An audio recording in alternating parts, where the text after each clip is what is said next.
Now you have that dual camera setup on this device as well. And I personally, like I said before, I think this camera setup, as long as you have 2 cameras, you're pretty much set for a while. At some point, there's going to be a 3 camera limit, and that'll be the best one. But this thing has a 12 megapixel wide angle lens and a 12 megapixel telephoto lens. Now you can do 4K 60 on this camera, which I love. I love seeing that. And what's really cool about it is that it still supports pretty much all the features that we need on the device. We still are tapped out of 4K 60 on their iPhone 11s, and apparently with the iPhone 12s, it's going to be the same way. There's no 8K capability. There's nothing too crazy. We're just missing that ultra wide sensor that we do now have on our newer iPhones.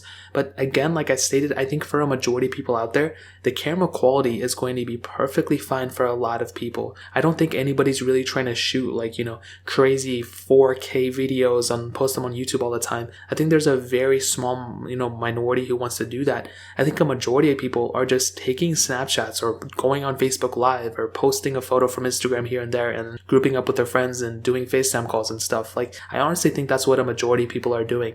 And for that specific task, this camera can totally handle it. I mean, it has a 7 megapixel front facing camera. You're not going to be able to do crazy cool things and stuff, but if you're making TikTok videos, if you're doing all that kind of stuff, I've seen people make use an iPhone 6 for some really decent TikTok videos and things that went viral. It's pretty insane, but it doesn't really matter about the camera at that point. Of course, if you're going down to an iPhone 6 or 5S, the camera quality will be noticeably different, but something like an iPhone 10 compared to an 11 Pro, you have to look pretty close in my opinion. And as long as the lighting conditions are good, all the photos that you're going to take from an iPhone 10 are going to be good for the most part. And I've even done a ton of camera comparisons between these things too, and the exact same case is there. I feel like the camera quality is still, holding up extremely well on the iPhone 10. So when it comes down to the camera, even in the later part of 2020, I personally still like it, and I think it actually holds up extremely well. And with iOS 14, like I stated before, we actually do get some new features within the iOS 14 camera set up on the iPhone 10, and that's another huge asset of this device.